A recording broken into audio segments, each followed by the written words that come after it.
Corsair, Apple Floppy Days, Commodore, Tandy Floppy Days, Atari, TI Floppy Days. The weekend comes, the disk drive hums, ready to code for you. These days we're all happy and free. Those floppy days, the games we play, you shared with me. Those days, Motorola, Intel 6502, graphics and text are there to view. Composite, color, or RGB, program fun for you and me. Floppy Days is recorded in a live studio.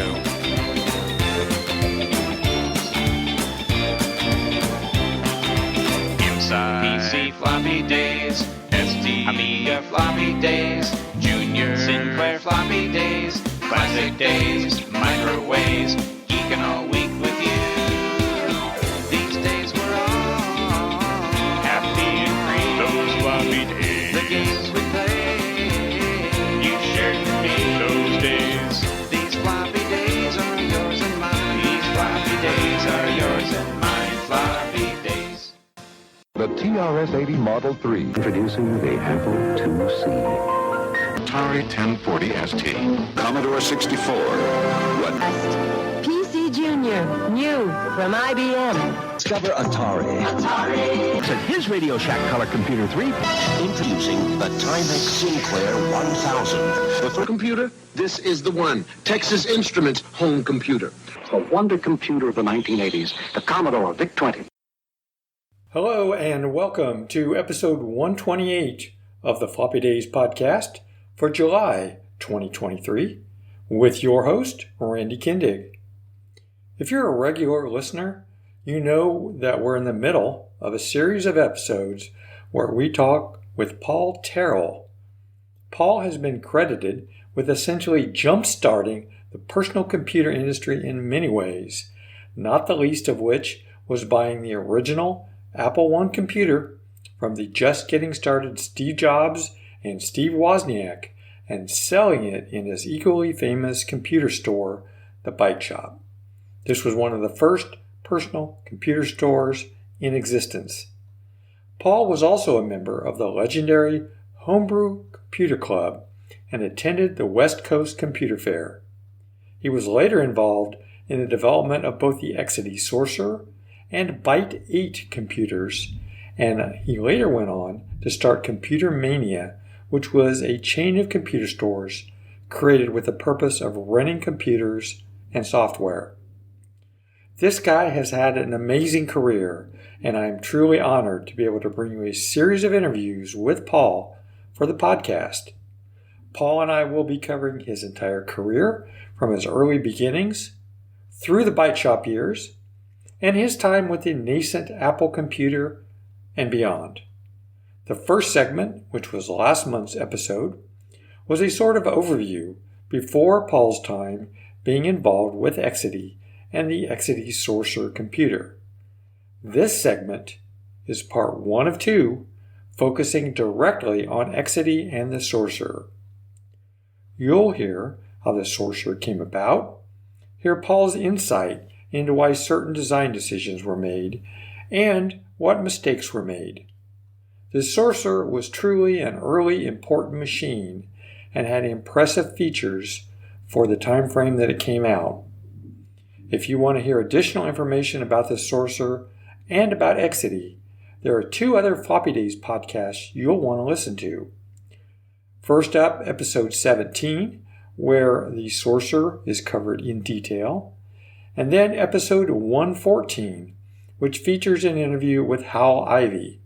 Hal was the principal designer of the Sorcerer and recollects his time at Exidy. Paul first contacted me after the interview I had with Hal Ivey and Hal's involvement in remembrances of the Exidy Sorcerer. He really liked Hal's interview and wanted to add a few details and give his perspective on the Sorcerer. As we talked further, Paul decided he would really like to be able to talk about his incredible career in its entirety, more than just the time with Exidy. And I, of course, was ecstatic that he decided my humble podcast could be a good medium for that. I really hope you enjoy the Paul Terrell series in general, and this episode should give you a nice perspective on his involvement with Exidy and the Sorcerer. Before we do that, I want to briefly mention the show sponsors. Without these people, there might not be a podcast. 8bitclassics.com, run by my friend Corey Colts, is a great place to get vintage computer items such as video cables, power supplies, PC boards, cartridges, upgrades, and more for a wide variety of vintage computer platforms. I often talk about items that I've gotten from 8-Bit Classics on this show. Corey has been a friend of the show for some time, and I really appreciate his support of the podcast. Check out his site, he has some great stuff. ArcadeShopper.com, run by my friend Greg McGill, is another terrific site to get vintage computer items. He really has a wide variety of hard-to-find items for a large number of platforms. This is another site that I do a lot of shopping at, and I've mentioned numerous times on Floppy Days. The nice thing is, if anything shows out of stock, you can just ping Greg through the contact form, and he can check whether he has or can get more of the item for you. I also want to mention those listeners who appreciate the show enough to donate through Patreon.com. This includes Gary Heather, Tony Capolini, Chris Petzel, Lawrence, Richard Goldstone, Brendan Donahue, Josh Malone, Simon McCullough, Andy Collins, Jason Moore, Ost, Quentin Barnes, and the latest patron, Gear Eilerston. I really appreciate you guys, and it helps offset the cost of running the show. Okay, let's move on with the show. Okay, this is Howell Ivey, the designer of the Sorcerer computer and one of the owners of Exidy. And you are listening to the Floppy Days Podcast. Okay, now I'm going to talk about new acquisitions and what I've been up to. First up, I'm going to give an update on the James Shackle Estate Hall. As we discussed in the last episode, number 127, a friend of mine in the community, James Shackle, unfortunately passed away earlier this year. As he was a friend of the show, and of me personally, he willed much of his vintage computer and gaming collection to me. In the last episode, I told the story about my wife and I taking a trip out to Arizona from Indianapolis in June to meet James' wife Jean, pick up the computer items, and bring them back to my home. It was quite a bit of stuff, and I've continued to catalog and test everything I picked up in that haul. I'm still not 100% done, but I'm down to just a couple of bins of computer stuff to go through. As I went through the items, it became apparent that some things either had been forgotten or Jean came across additional computer stuff that James had stored in places other than those I had seen. We went back and forth over these, and Jean eventually, kindly, ended up sending an additional couple of boxes. This included an original Commodore 64 box, an Atari 800XL that James was apparently in the middle of repairing, numerous Intellivision cartridges, and an X-Arcade controller. James had a large number of Atari 5200 controllers to go along with the 4 5200 consoles that he had, and I took most of those with me. Unfortunately, I found that my 5200, which I've had for years, but have not had on for quite some time, no longer works. That happens with these machines. So Jean and I are in conversations about another shipment of things that would include one of James's 5200 consoles. All the computers I've tested have worked, thank goodness. The only things that didn't have been a couple of Atari 8-bits and a Tandy Model 100 that he had clearly marked as non-working, or they were in pieces. I mentioned last show that some things were in a state of disassembly. He was clearly in the middle of doing some upgrades.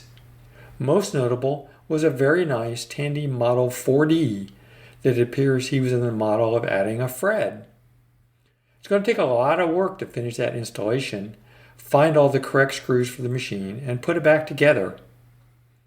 I grabbed all the plastic bags with screws in them on his bench in the hope that I have all the pieces to reassemble it.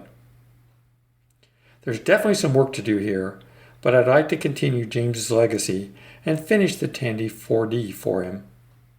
I've yet to get the 4D out and take stock of what's there and what might be missing, but I'm sure I can get help in the community in getting this working. The Commodore 128 and Amiga 500 computers I got in the haul were also apart, although it appears just the case screws were removed.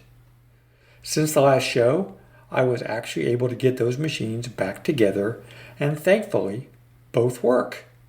I believe James was going to install an upgrade called the Megabit 128 into the Commodore 128, which I found as well.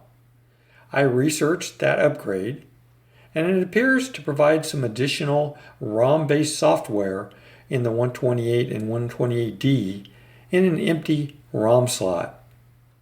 I will probably end up installing it in my Commodore 128D instead of the 128. The other thing I found is that the Commodore 128 badge is now missing, and I really don't recall it being missing when I sent the machine to James in the trade that I did with him. I believe he did some retro-brighting of the machine as it's wider than it was before, and he must have removed the badge for that reason. I couldn't find the badge in any of the stuff, so I'm going to have to order a new badge, which you can find online. For the Amiga 500, it appears James was in the process of installing a Gotek drive with a Gotek adapter for the Amiga drive slot in place of the floppy drive. Thankfully, it appears all the work had been done and it simply had not been put back together yet. Because once I put the case back on, everything worked great. The only problem I ran into is I couldn't find all the case screws in all the stuff, so I'm going to have to acquire those as well. One of the two Atari 800 XLs in the haul was in pieces, and when I tested it, I didn't get video. All the screws for it were clearly marked and put in a bag, but I have no idea what might be wrong with it. Having a parts machine with all the Atari chips in it, the Antic and the Pokey and so on, even though all of them might not be good to have. Or I could take it to the local club meetings to see if we can get it working, or at least identify where the problem lies. Finally, there also was a Tandy Model 100 that was in pieces. It had a lot of parts and screws removed, and a new uninstalled cap kit was included. It also was non-functional when I tested it. I'll either find someone who's willing to take the machine and fix it, or keep it for parts. Okay, I apologize for the detail, but I really wanted to give an overview here of just all of the things that I found in the collection. The last time I gave you an overview, but I've got a more detailed overview now, a more accurate overview, since I've pretty much gone through everything that I got in the haul. So I apologize for how long this is, but I like to talk about new acquisitions, and this is new acquisitions, really a lot of new acquisitions. So I just want to quickly run through the list and just kind of let you know what all was in there. It ended up there were 16 computers that I acquired in this haul. There were 2 Atari 800 XLs and 2 Atari 600 XLs, an Atari XEGS full system in the box with keyboard and light gun and everything, an Amiga 500, an Atari 1040 STE that was upgraded to 4 megabytes, Commodore SX64, a Tandy Model 4D that I mentioned, a Commodore Plus 4, a Tandy Model 100, a Sinclair ZX Spectrum Plus 2A, which is a machine that I had traded to James at some point, a Tandy Coco 3, a Commodore 64, Commodore 128, again that I had traded to James at one point, and a Tomy Tutor. There were 4 disk drives and 2 tape drives in the hall, those being an Atari 1050, a Commodore 1571, which goes with the Commodore 128, an Amiga external drive, an Atari ST external drive, the SF314, an Atari 1010 tape recorder, and the Aquarius data recorder in its own box. There was 1 game machine, a Vectrex, that I got out of the hall, although, as I mentioned, an Atari 5200 is also coming. There were 2 CRT monitors that I took, a Commodore 1084 monitor and a Tandy CM5. There were numerous modern upgrades. James was as much into modern upgrades as I am, and so he had acquired modern upgrades for almost all of the machines that I got in the hall. So I'm going to quickly run through those. On the Atari 8-bit side, there was an Ultimate Cart, a FujiNet, an S-Drive Max, and a Sophia video upgrade. There was an Atari Max 5200 multi-cart, a ColecoVision multi-cart, and a Harmony cart, which is an SD-based multi-cart for the Atari 2600. There was an Odyssey multi-cart. For the Atari ST, there was an Ultra Satan, which is something that I had always wanted to get for my Atari ST. There was a Mouse Master. There was a UBE Switch multi-resolution video adapter, and a USB adapter, 3-port. For the Commodore 64, there was an SD to IEC, which is something I had always wanted to get and had on my list, and a Kung Fu flash cart. There was an Amiga USB adapter for mouse or joystick. There was a Tapeduino, which is basically a digital virtual tape deck and will work with many different machines. There was a Guru modem and Wii modem 232. Commodore Plus 4, there was a SD to IEC specifically for it, as well as a joystick adapter. For the Tomy Tutor, there were 3 different multi-carts and a modified Sega gamepad. For the Coco, there was a Coco to Atari joystick adapter, 2 boxed deluxe Coco controllers, a Coco SDC, and a Coco 3 RGB to Apple 2GS monitor cable, which is actually something I had told James about, and I think he had acquired just before he passed. For the Commodore 128, there was an uninstalled Jiffy DOS for the 1571, as well as an RGB to SCART cable, and a megabit 128 chip. Other stuff that not directly related to specific computers necessarily that I got out of this haul, or maybe were associated with game machines or game consoles. I got a desoldering gun, which is something that I recently had put on my list to acquire because you always need to install new caps in a lot of these machines. There was an Arduino kit.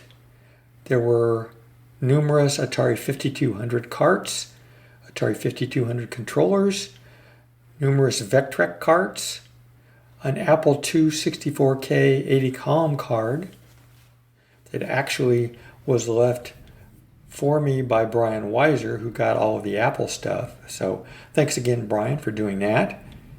A TI-74 calculator and printer, an Aquarius modem in the box, actually unopened box, and television carts, ColecoVision carts, and a RetroTink 2X Classic video upscaler. So, as you can see, it was a pretty big list. That's why it's taken me so long to continue to go through things. I haven't even mentioned all the books, but probably next episode I will actually quickly run through all the different books that I got in the hall as well. I again want to thank James for leaving me and the podcast his collection. I'm really, really honored that he chose to leave them to me, and I really want to honor his memory with finding good homes for those items that I don't decide to keep, and to finish some of the projects that James is in the middle of. James, my friend, I miss you and will remember you. Okay, the next thing I want to discuss on the topic of what I've been up to is an update on the organization of my collection that's occurring. I mentioned this last show, but it has come further since then, so I thought I'd give you an update. To recap, my wife and I found some glass door display cases that were perfect for this project for sale at a local antique mall. They were old and scratched, but she painted them with complementary colors to the computer furniture I already had in the office. We also found some fairly small wood cabinets at Hobby Lobby with 20 drawers each. Those were also repainted to match the other computer furniture. I placed a large amount of my collection in those display cases, as well as other furniture and bookshelves around the room.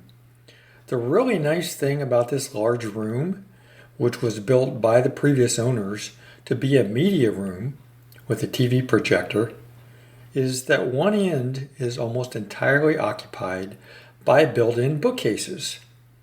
I use some of the bookshelves for computer displays, with the vast majority being utilized for my large, now well-organized computer book collection. Now I have some more numbers for you. Well, because I'm a numbers guy. There are 21 computers in the 2 glass display cases that we set up. There are also 13 programmable calculators, mostly TI, but a little bit of HP, and Pocket PCs, Radio Shack. The display cases are organized with non-US machines in one of the 2 display cases.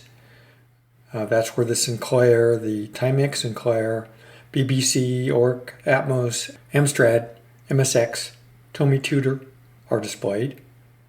And the other display case is used for the popular US machines, such as the TI-99, the Coco, the Atari 8-bit, and the Commodore 8-bit, both the Commodore 64 128 and the VIC-20, as well as the aforementioned calculators and Pocket PCs.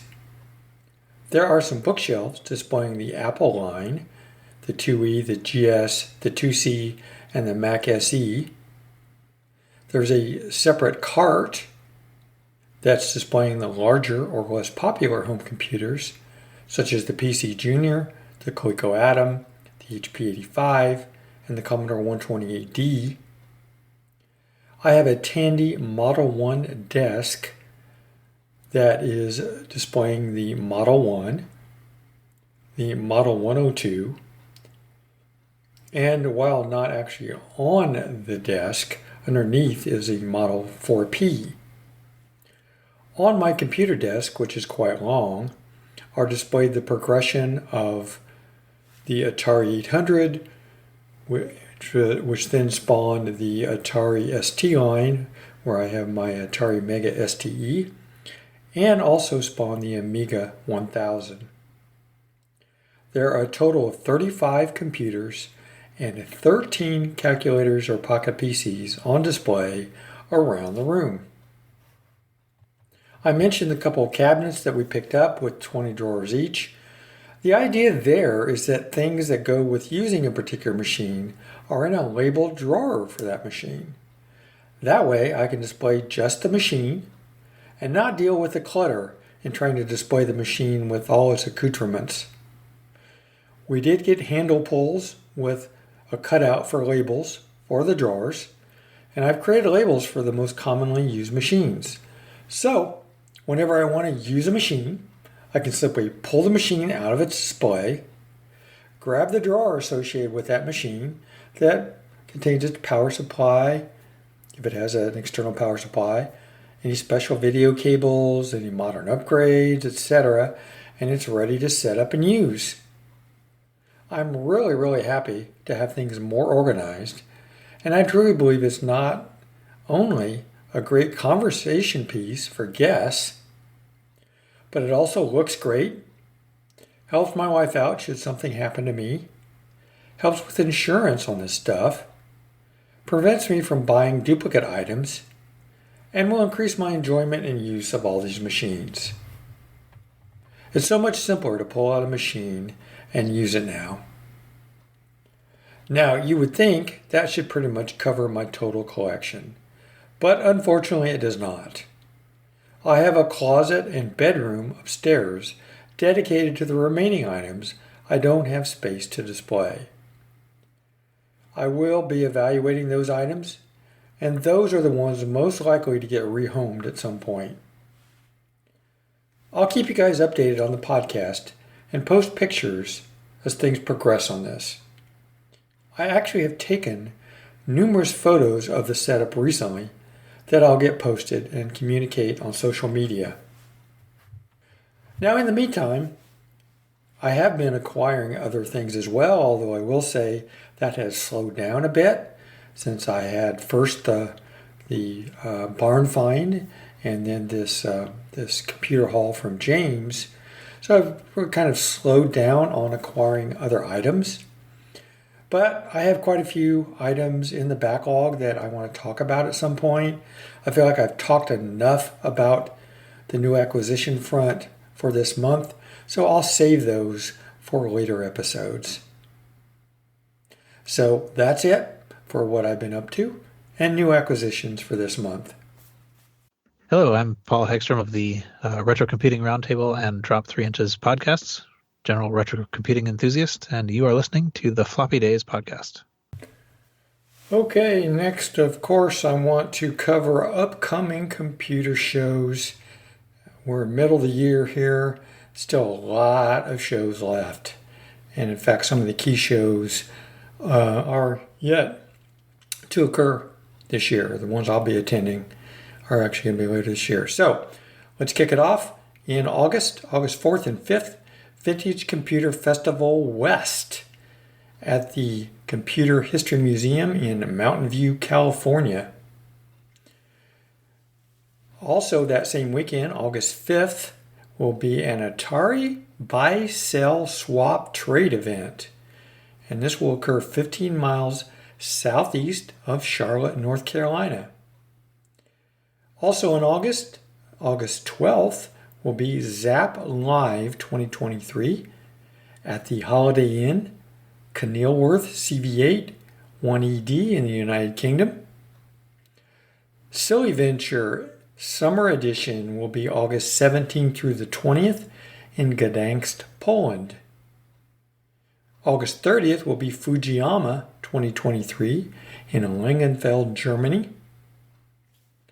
As we move into September, VCF Midwest will occur September 9th through the 10th at the Waterford Banquets and Conference Center in Elmhurst, Illinois. I hope to see you there. I will be there.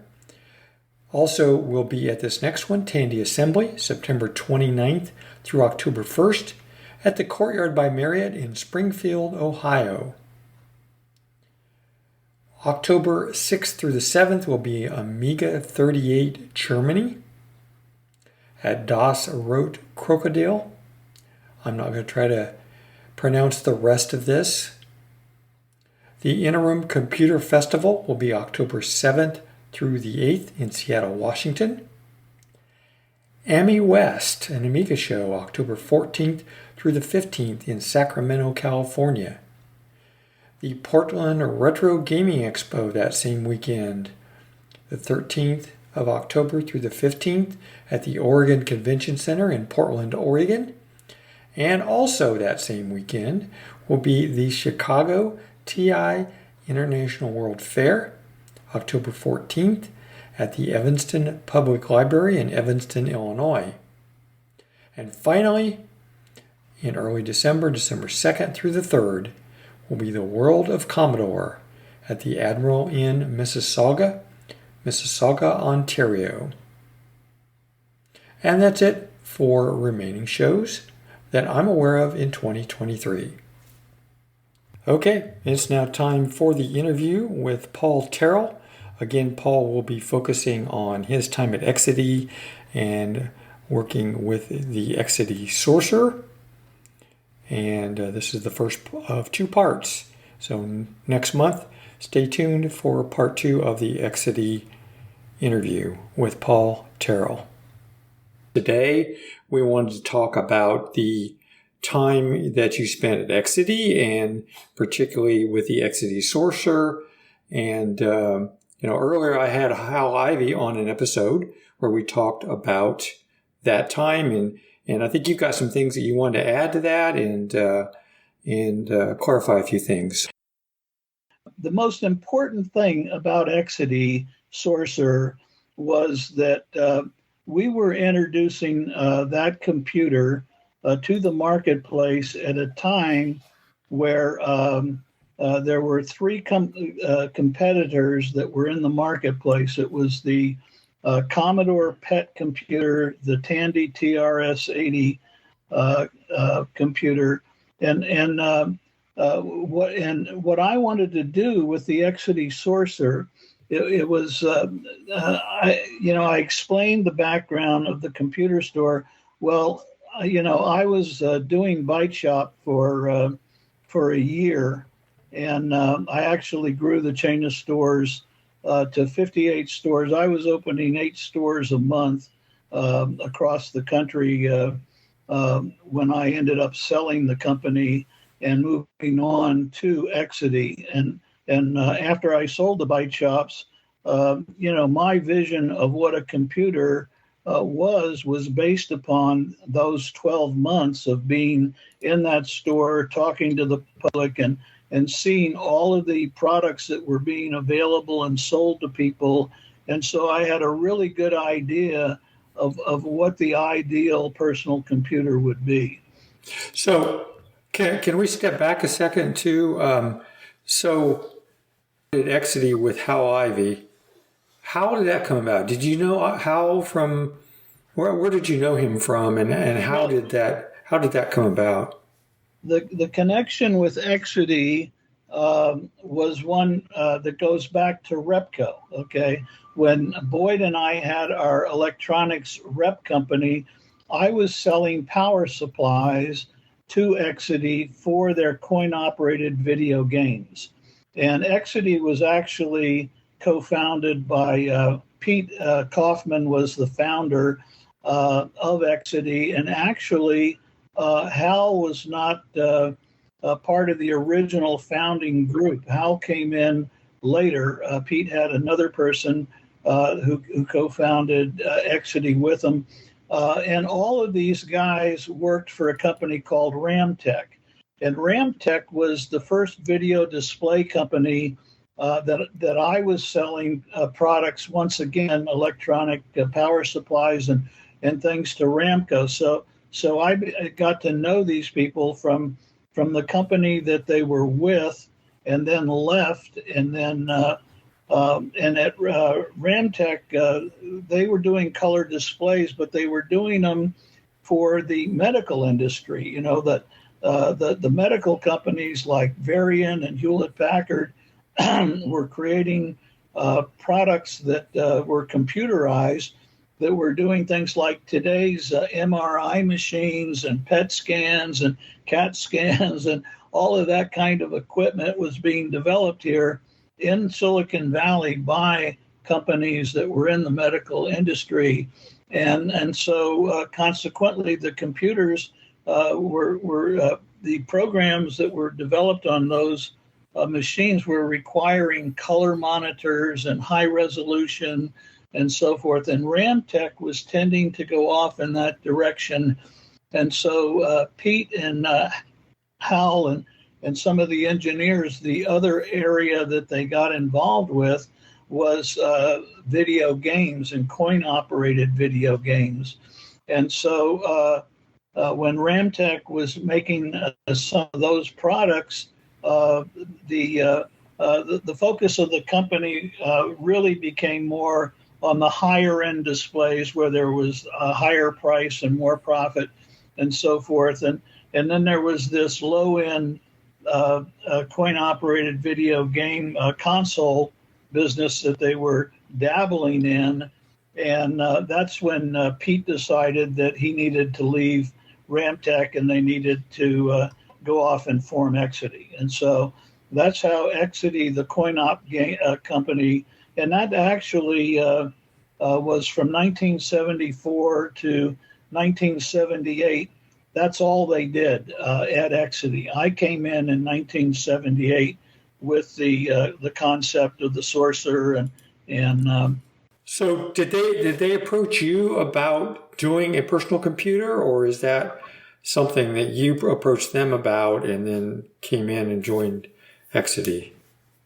Yeah, I left Exidy after we sold the company. We sold it to Logical Machine Corporation, the Byte Shops, and then I had nothing to do. So once again, I had this idea about a personal computer that I would like to see built, and so I went to Pete and Hal and sat down with them and said, "Look, you guys are good with graphics."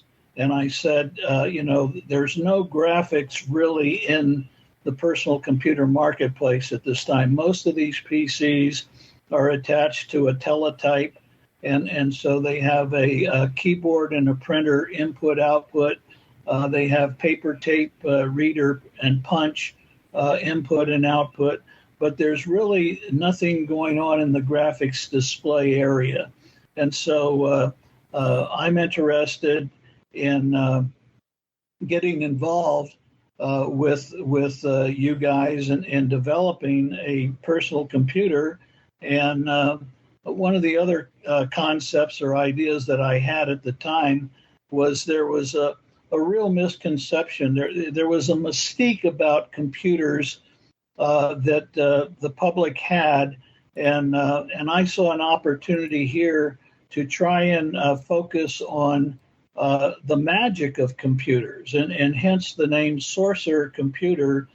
I saw an opportunity to name our computer the Sorcerer, and then bring out the elements of the magic of computers versus the mystique of it. Let's get everybody personally involved in computing, and this would be a good way to approach it. And of course, Disney through Sorcerer Apprentice, and their resources, had created kind of an image around sorcerers. And we actually had an ad campaign once. We called it "Cast a Spell, Win a Sorcerer," and of course, the spells were programs that people were developing in BASIC.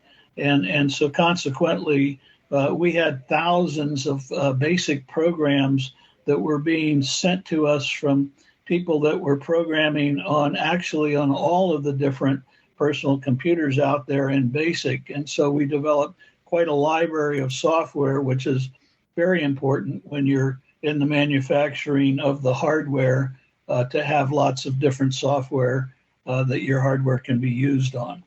I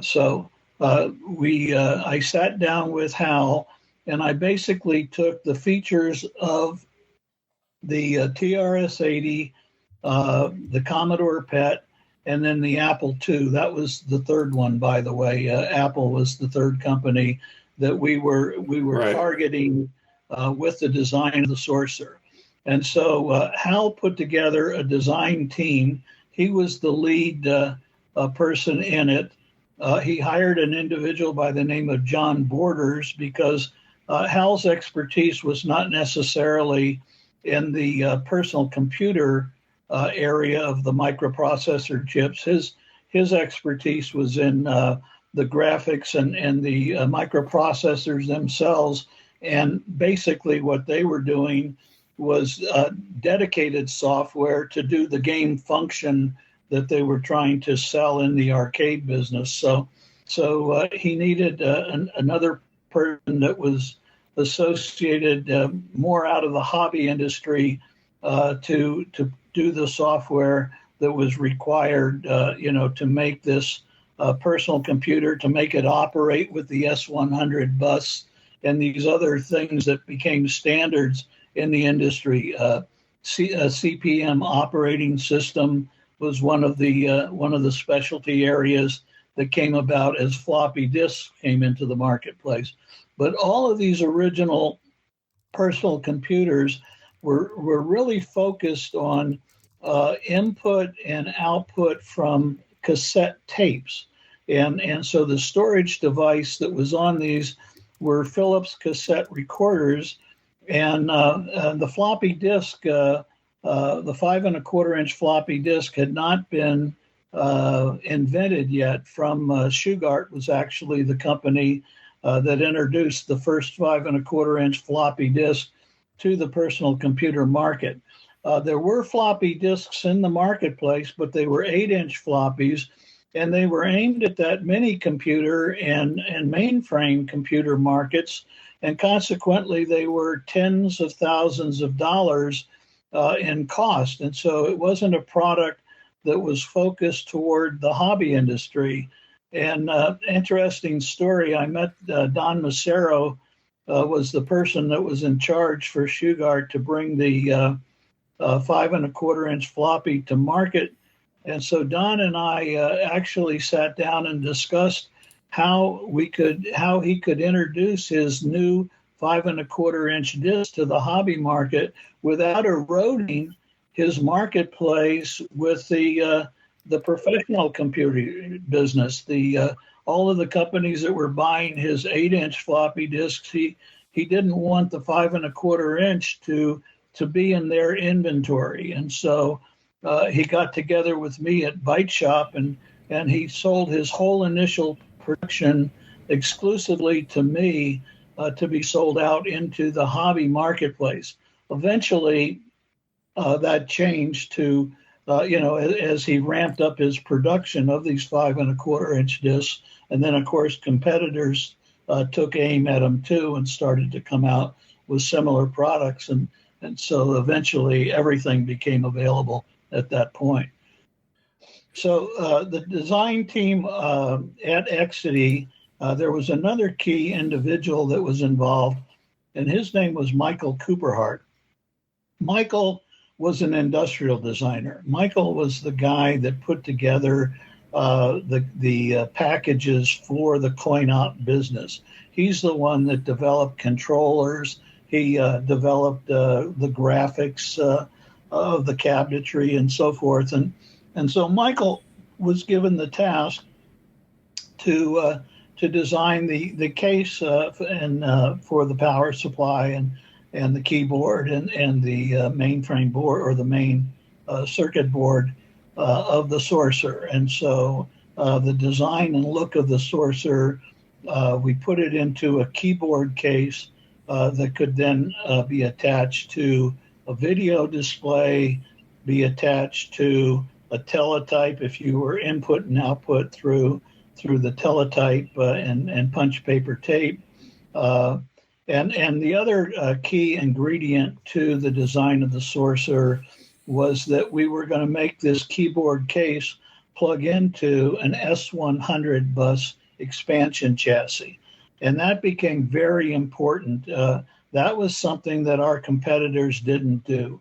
The Commodore PET had nothing to do with S100. The Apple II had their own bus structure, and the TRS-80 was the same way. So consequently, the Exidy Sorcerer had the ability to run all of these other companies' printed circuit boards plugged into our S100 bus expansion unit. So that was a very, very important addition and a design consideration in the beginning of this, and hence the need for HAL to have other designers involved with the development of the Sorcerer that were familiar with S100 bus and the software interconnection as well as the hardware interconnections to that.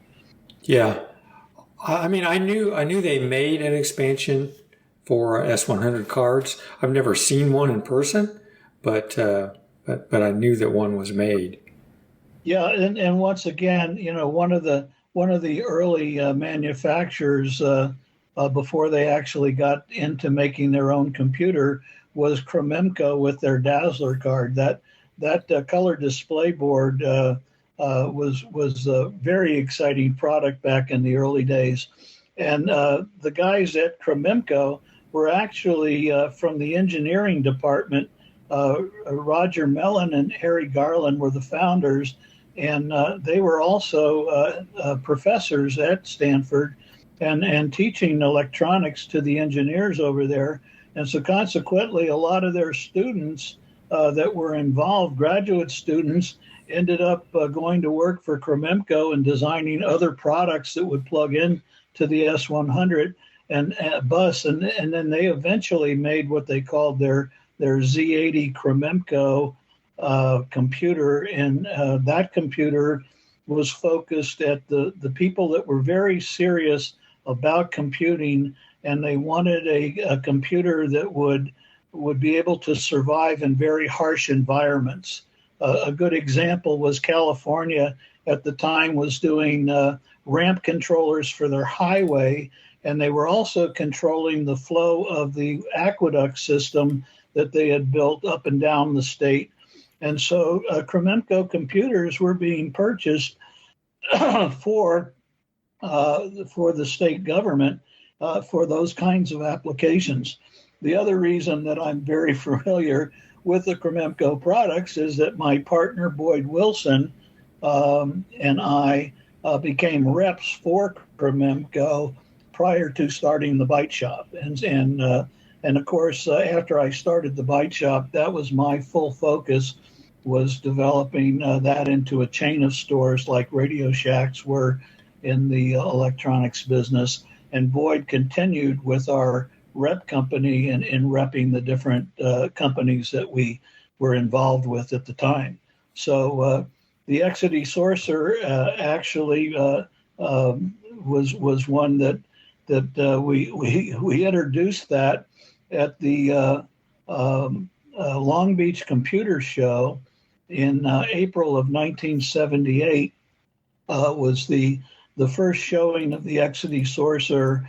And of course, once again, my explanation of my background in the computer store business would tell you that all of the people that were going to be customers for the Sorcerer computer were people that I've had relationships with over the years as fellow computer store owners. So when we introduced the Exidy Sorcerer at the Long Beach show, we came away with 4,000 purchase orders for 4,000 computers.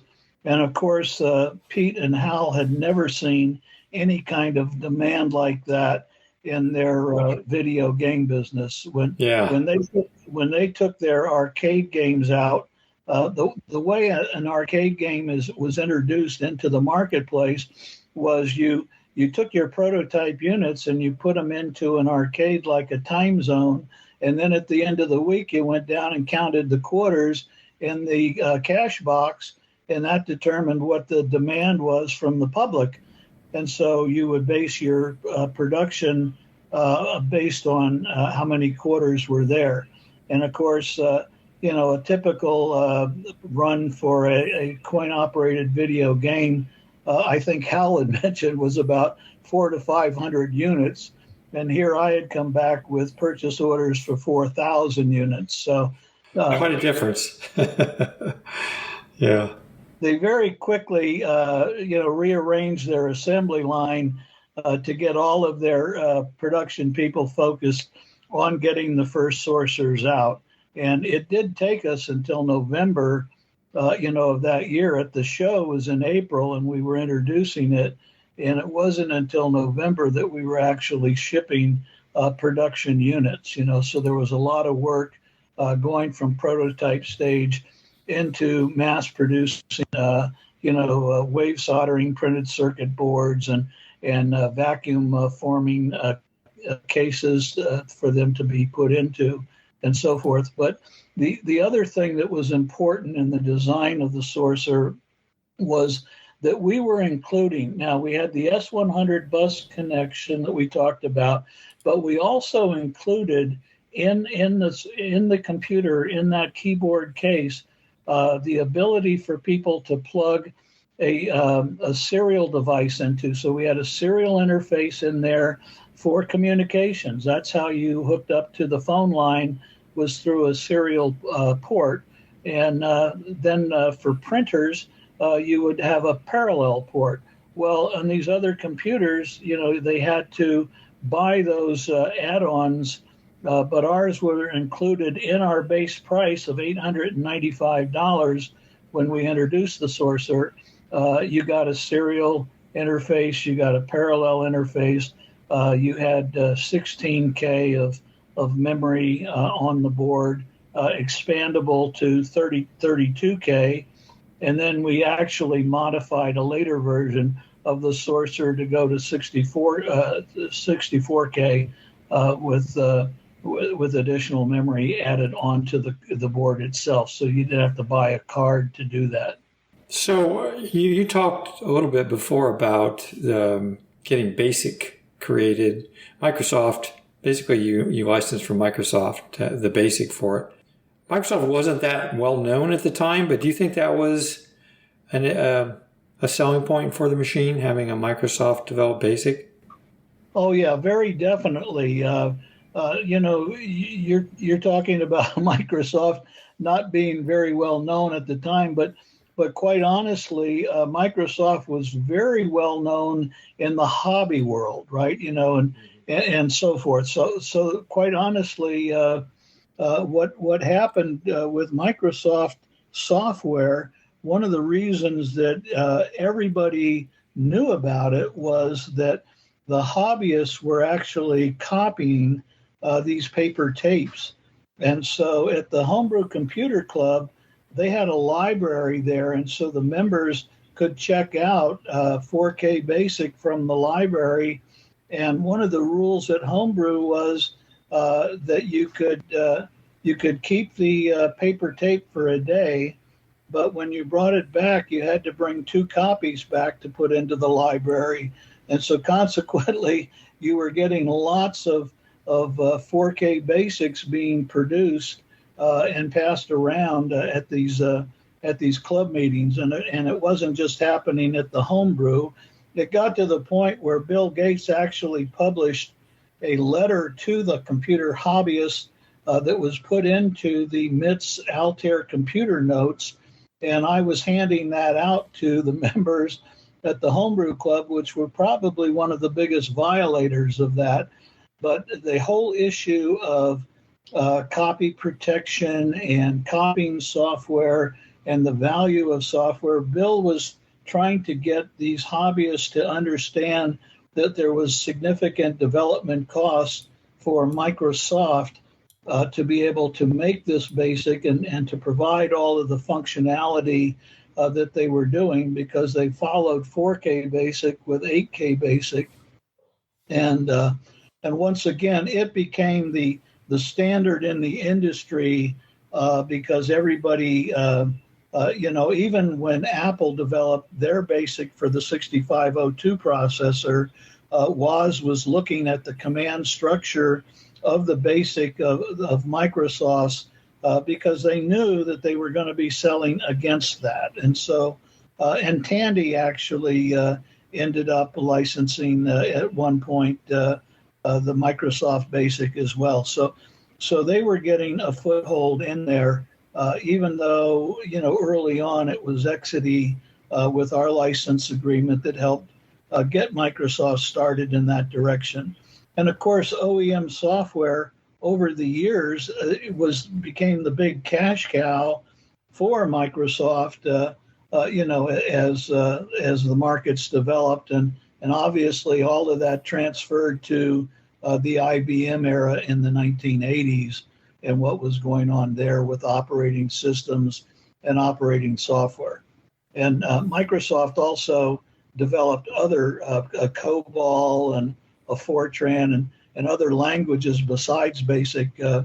When they moved their operation from Albuquerque up to Seattle, which was their home town, they started to develop other products, not only for the personal computer industry, but as the industry was getting more involved with business software. And of course, the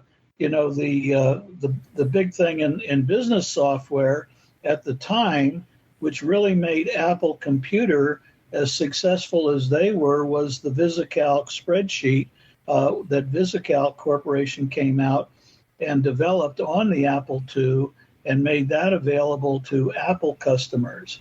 And so just as the VisiCalc took the Apple computer from being a game-playing computer into the more productivity software and business software area, it was the VisiCalc, and the terminology they used in the day was killer app. What is the killer app for your computer? And the killer app for the Apple II was VisiCalc. Now, the reason I'm pointing this out is because what did Paul Terrell have in mind for the killer app for the Sorcerer computer? Well, guess what? Word processing. Word processing.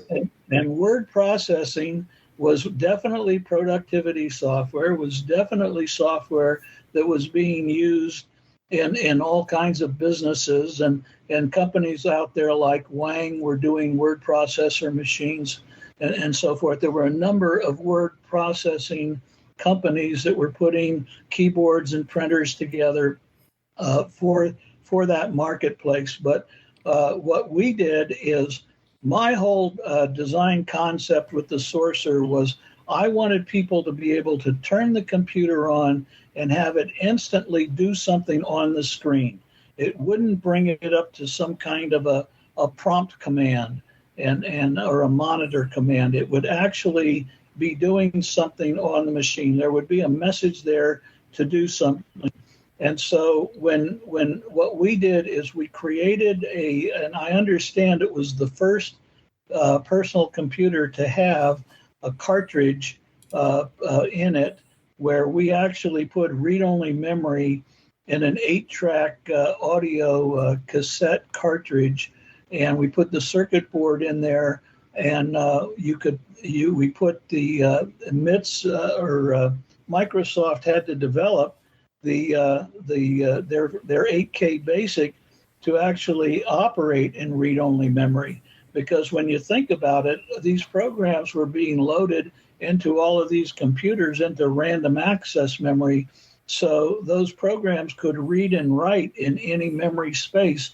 But by being in read-only memory, you couldn't write into a read-only memory space. So the manufacturers had to take some time and reprogram their product. Even though it was a standard product and available in the marketplace, there was some development that had to happen to the standard BASIC cartridge to make it run out of ROM.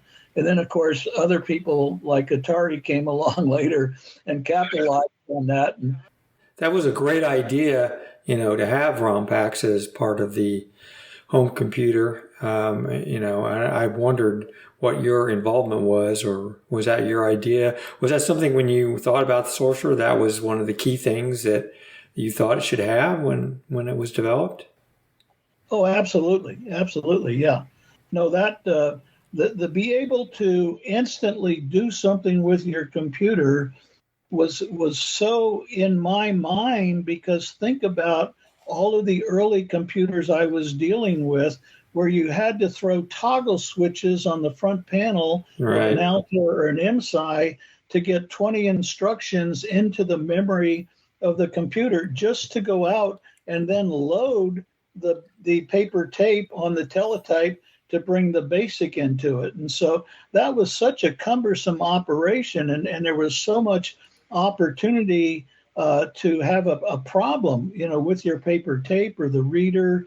The same thing goes with the audio cassettes. There was a lot of issues with trying to load software off of an audio cassette because some of these cassette recorders were very cheap and poor quality, and people who were having problems, they would get what was called a CRC error when they were trying to load it because the tape got out of sync with the computer, and then they had to reload, and that was a major problem for people, and people hated that. And so when I was going to do my computer, it was going to be instant load and a message on the screen. So when you plugged in a standard BASIC and turned your Sorcerer up, it came on the screen and said run, so it was in the run mode. And then all you had to do is sit at the typewriter and type in your program, and away it went. You could execute it.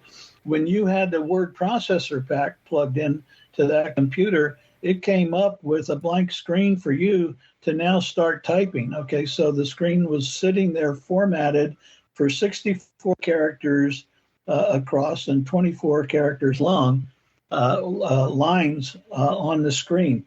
And once again, that was an important feature that I brought to the marketplace because all those other computers I just talked about were only 40 characters wide. And 40 characters isn't enough characters to put on a line for a letter or, a good word processing document. 64 characters turned out to be an ideal number for it.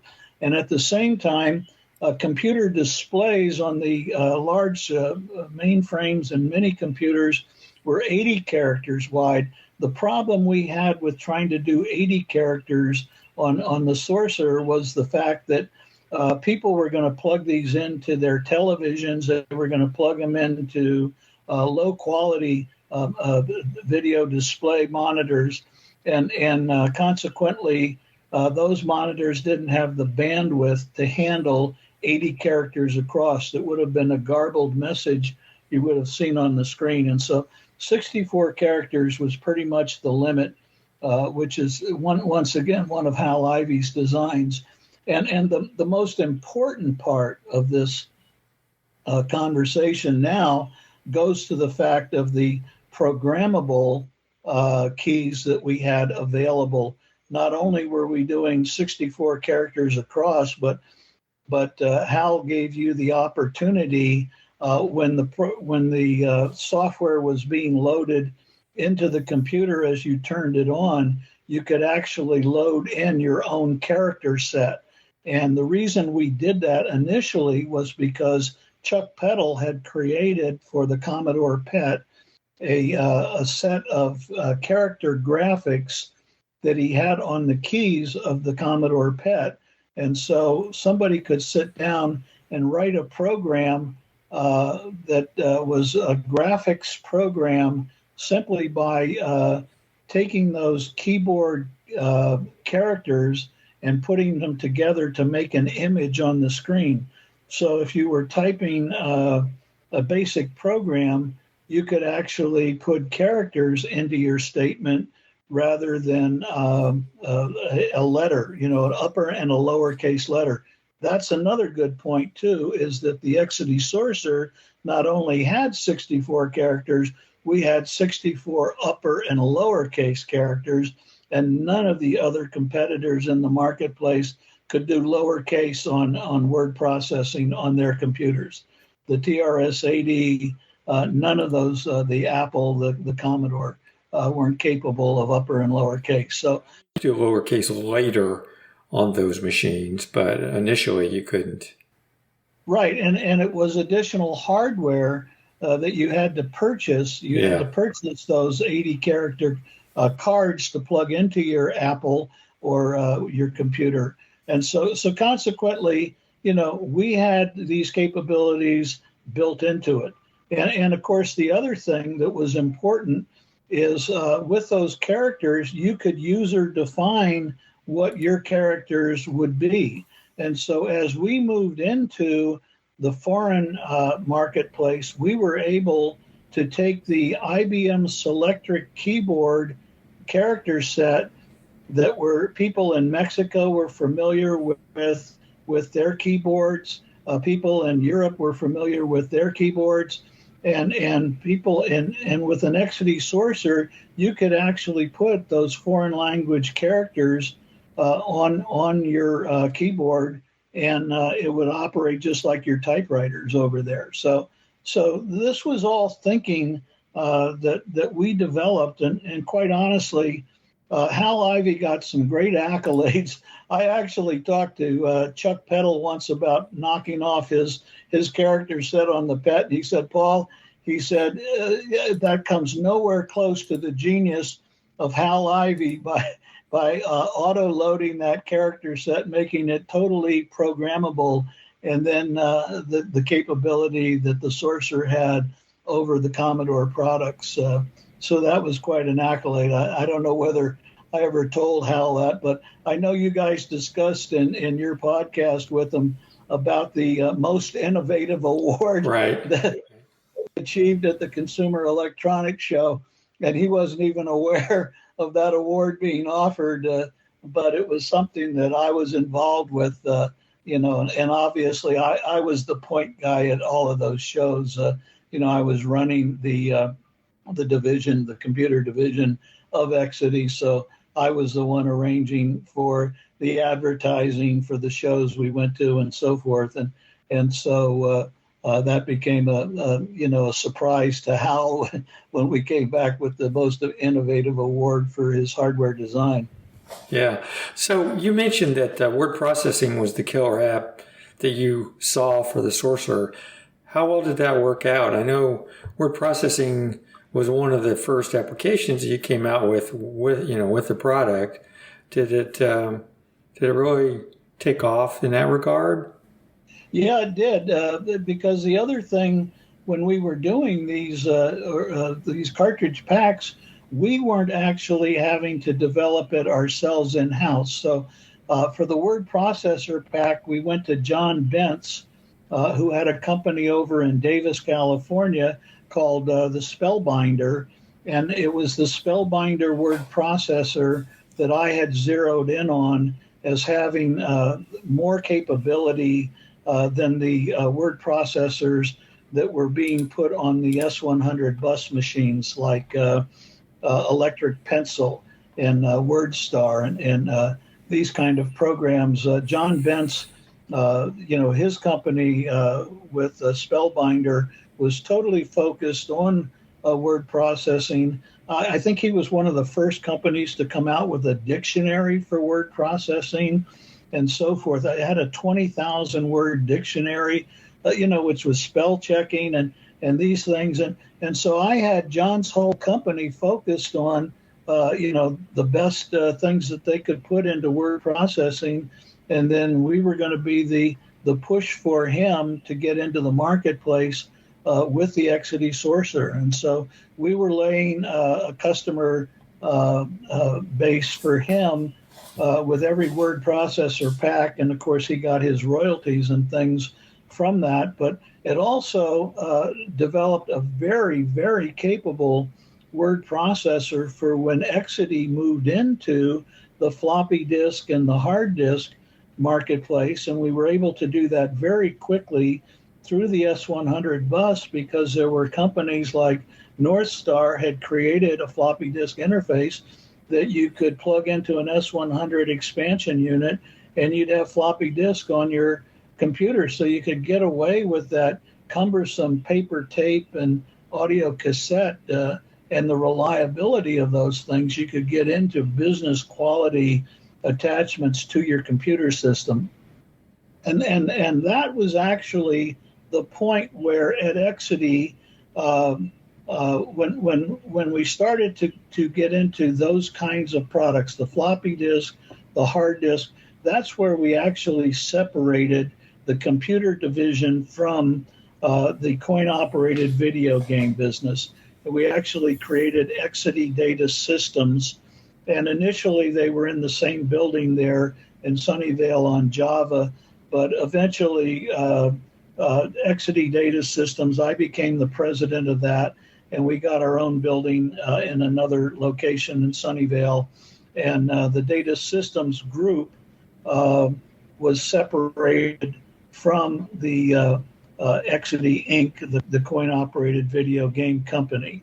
And you and Hal had some discussion about that in terms of, why wasn't the Exidy Sorcerer as successful as some of these other companies? And Hal had indicated that the ownership of Exidy Incorporated basically was a guy by the name of Newsom, who was a financial partner, and then Pete and Hal. Those were the three owners of the business, and they didn't want to give up control to venture capitalists. They didn't, they would see some element of losing control, and obviously you could do a 49-51%, but they didn't want the involvement of that in the game business, which was a very personal part of the company for them, and not so much for me, but obviously in creating the Exidy Data Systems division, that gave us some opportunities to do some different things. For instance, I had no ownership in Exidy Incorporated, but now by setting up a separate corporation, then I could have buy stock options and an opportunity to have some equity in the Sorcerer product line. Let's call it that, which was quite extensive. When we created Data Systems and moved into our business, and it also gave me the ability to then take the Data Systems division and go out and seek venture capital and take it in a direction where, if you think about, once again, my background with Byte Shops and so forth, I became very familiar in the process of trying to get finance for the Byte Shops with venture capitalists and with the way that worked and what kind of opportunities were out there for company, whether it was subordinated debt that you were getting, which Apple did at one point prior to venture money coming in and so forth. So I had that flexibility in Exidy Data Systems. And quite honestly, right from the get-go, because of the experience that I had with the CoinOp group and trying to share that same manufacturing facility, one of my first tasks was to go out and find somebody to invest in Exidy. And so we did a couple of deals. Initially, Recordtech was involved in with a letter of intent to provide funding for the Data Systems division, which that letter of intent never did fully develop. In the process of that, though, I also became introduced to Earl Bryan, who was with Biotech Capital, and Biotech Capital was a company that was actually headquartered back in Wall Street in Manhattan, and Earl Bryan had done another small company acquisition called the Financial News Network. And so FNN was one of the subsidiaries of Biotech Capital, and which to me became a very important piece of who are you going to get married to? Can you, because that network was definitely dialed into the public marketplaces and what was going on Wall Street. And so I saw an opportunity with Biotech Capital, if we could get them to purchase the Data Systems division, that not only would we get initial venture capital to ramp up our production of our products, but also have the ability to take the company public, which obviously by that time Apple had done that, and there were a number of other companies in the industry that had gone public, and their founders had an opportunity to cash out of the businesses and have an exit strategy for it. But that was an important piece of the business at the time. The other thing I'd like to get into is around this transition time where we were going from Exidy to Exidy Data Systems. At Exidy, I mentioned that we were having issues with getting enough production.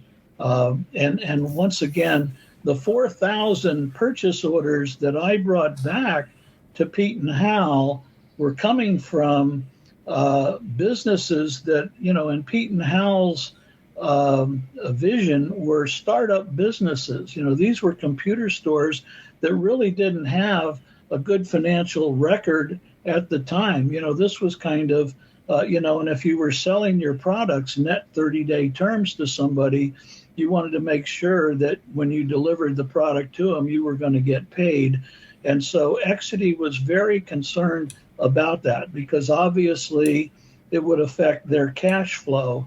And so, when they were making their decisions about whether they were going to be manufacturing coin-op games that were going to establish businesses, and quite honestly, the terms that they were able to sell the coin-op games, when you had a hit, you could sell them cash on delivery, and the distributors were more than happy to get as many of those coin-op games as they could out into the field. So that was very desirable for Exidy's management and corporate direction to be looking at the financial terms of the two businesses and see what they could do.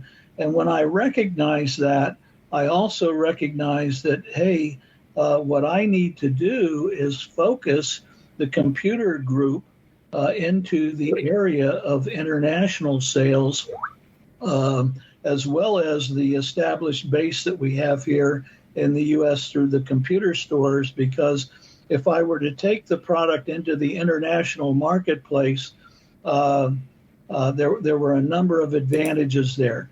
The way international business was being done at the time was on letters of credit. And so if you were selling your product to a company on a letter of credit, all you needed to do to collect from that shipment was to present your shipment documents to your bank, and the money transferred the next day into your account. So you were able to have the benefit of a COD. Actually, the product hadn't even gotten to Europe yet, and you had their money in your bank account. But it was very favorable payment terms, so it would help the cash flow of Exidy Incorporated by me developing international marketplaces, which I did. And the other thing that's kind of interesting, I have an example here at the time, and I have to give the credit for this little marketing gimmick or at the time to Jack Tramiel. Okay, Jack Tramiel at Commodore, that guy was an animal. Okay, he was, business was war. Okay, that's what Jack said. Right. And Jack was a Jewish guy that had survived Auschwitz, and he knew how to do war. Okay, and so when you were competing with Jack Tramiel, you had a real adversary there. And one of the things that Jack Tramiel did, he did this with the Commodore PET computer. When he introduced it in January at the Consumer Electronics Show, he had a 4K PET there, and it was he was selling it for $495, and the problem was you couldn't get delivery of those PETs for $495. At that time that they introduced it, I was still running the Byte Shops, and I had my operations guy at the Consumer Electronics Show at the time. And when Vern Rayburn was his name, and when Vern told me that Commodore had just introduced a Commodore PET computer there and sent me the details on it, I told Vern, I said, buy one of those at the show. I said, if you have a checkbook with you, go to the booth and give them a check and buy a 4K Commodore PET. I never got delivery of that Commodore PET a year later. And at the time, Jack Tramiel had one of his sons open up a chain of Commodore computer stores. And I called Jack one day and I said, Jack, I still have not got delivery of that 4K Commodore PET from the CES show a year ago. And now that you've got your own chain of computer stores, can I assume that Byte Shop is never going to get delivery of that Commodore PET? He said, absolutely, Paul. Okay, that's it for this particular episode. Again, stay tuned next month for part 2, where Paul continues to discuss his time at Exidy and with the Exidy Sorcerer. I provided links in the show notes for all the great websites we discussed during this podcast. Just go to floppydays.com for the full list. I do encourage you always to provide feedback for the show at Apple Podcasts or on the website, or via email at floppydays@gmail.com, or via Twitter at floppydays, or on Mastodon at floppydays at oldbytes.space, or on Facebook at facebook.com/groups/floppydays, or on the Discord server, the link for which is at floppydays.com. Besides the website and Apple Podcasts, Floppy Days is available for streaming at TuneIn, Google Podcasts, Amazon Music, Stitcher.com, and Spotify. Thanks again, Paul Terrell, for being willing to be interviewed for this podcast. And until the next show, pull out a vintage computer and compute as if it were yesterday. Bye.